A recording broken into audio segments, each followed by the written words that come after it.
ಇವಾಗ ದೇವಾಂಶ್ ಕರ್ದ ಅಂತ ಹೇಳಿ ಇವಳನ್ನೇ ವೈದೇಹಿ ಅಂತ ಹೇಳ್ಕೊಂಡು ದೇವಾಂಶ್ ಮನ್ಸ್ನ ಹಾಳ್ ಮಾಡೋದಕ್ಕೆ ಇವನ್ ಬಂದಿರೋ ಹಾಗಿದೆ. ಅದಕ್ಕೆ ಹಾಗ್ ಮಾತಾಡ್ದೆ. ತಪ್ಪಾ?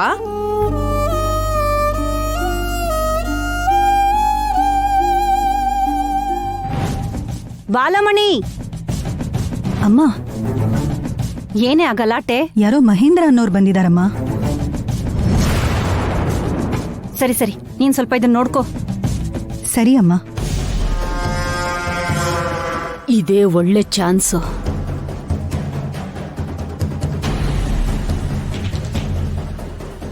ಏನಮ್ಮ, ನಿನ್ಗೆ ಪೊಂಗಲ್ ಮಾಡಕ್ ಬರುತ್ತಾ? ಏನ್ ಮಾಡ್ತೀಯೋ ಏನೋ, ನಾನ್ ನೋಡ್ಕೋತೀನಿ. ನೀನ್ ಹೋಗ್ ತರಕಾರಿ ಹೆಚ್ಚು ಹೋಗು.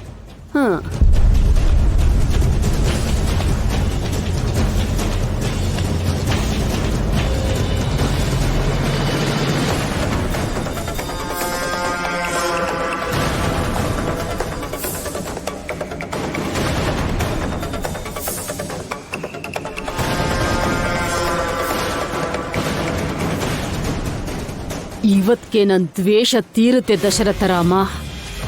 ನಿಮ್ಮೆಲ್ರೂ ಸಾವನು ನನ್ ಕಣ್ಣಾರೆ ನೋಡ್ಬೇಕು. ನೀವೆಲ್ರೂ ಸತ್ತ ಮೇಲೆ ಈ ಆಸ್ತಿ ಅಂತಸ್ತು ಎಲ್ಲ ನಂದಾಗ್ಬೇಕು.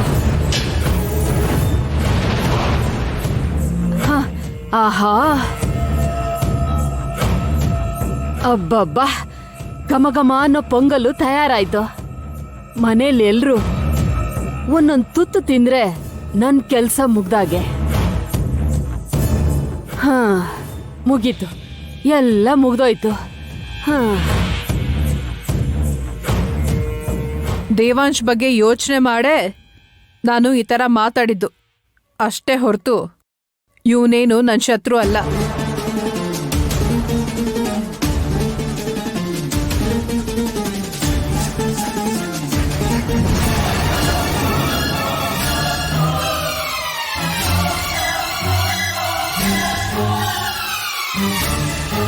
ಅತ್ತೆ ಬಂದ್ರಾ? ಇವನನ್ನ ನೋಡಿ ವೈಶಾಲಿನ ವೈದೇಹಿ ಅನ್ಕೊಂಡು ದೇವಾಂಶ್ ತಲೆನ ಹಾಳು ಮಾಡೋದಕ್ ಬಂದಿದ್ದಾನೆ.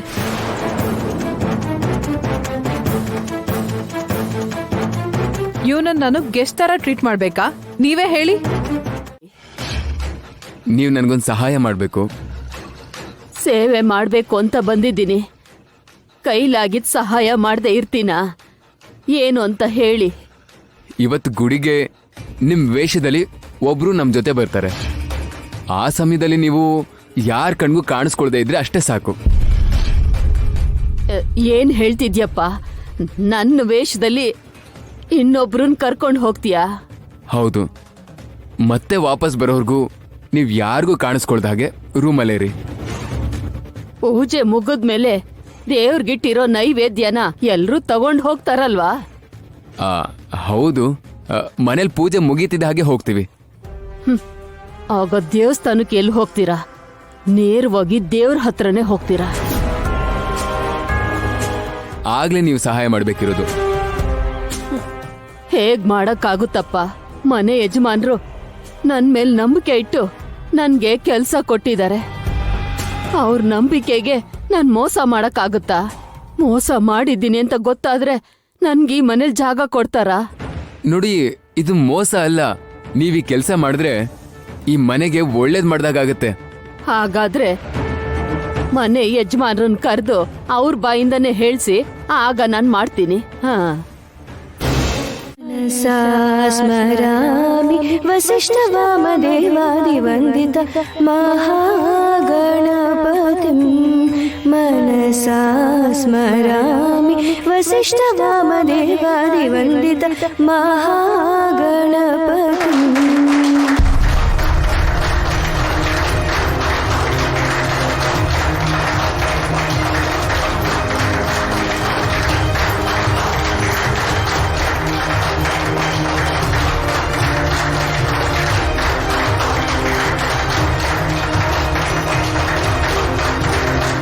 ತುಂಬ ಚೆನ್ನಾಗಿ ಹಾಡಿದ್ಯಮ್ಮ. ನಿನ್ನ ಧ್ವನಿ ತುಂಬ ಇಂಪಾಗಿದೆ.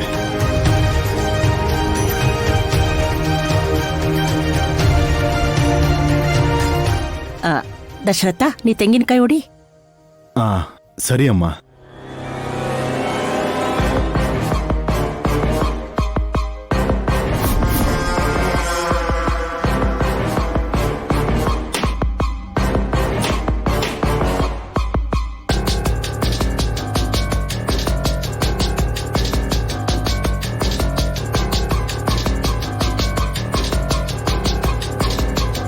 ಒಡಿ ಒಡಿ ನಿನ್ ತೆಂಗಿನಕಾಯಿ ಒಡಿ ನಾನ್ ನಿಮ್ಮೆಲ್ರಿಗೂ ಗುಂಡಿ ತೋಡ್ತೀನಿ. ಇವತ್ ನನ್ ಸೇಡ್ ತೀರಿಸ್ಕೋತೀನಿ ದಶರಥ ರಾಮ. ನನ್ ಕೈಯಾರೆ ವಿಷ ಬೆರ್ಸಿರೋ ಪ್ರಸಾದ ತಿಂದು ಸಾಯ್ತೀರಾ.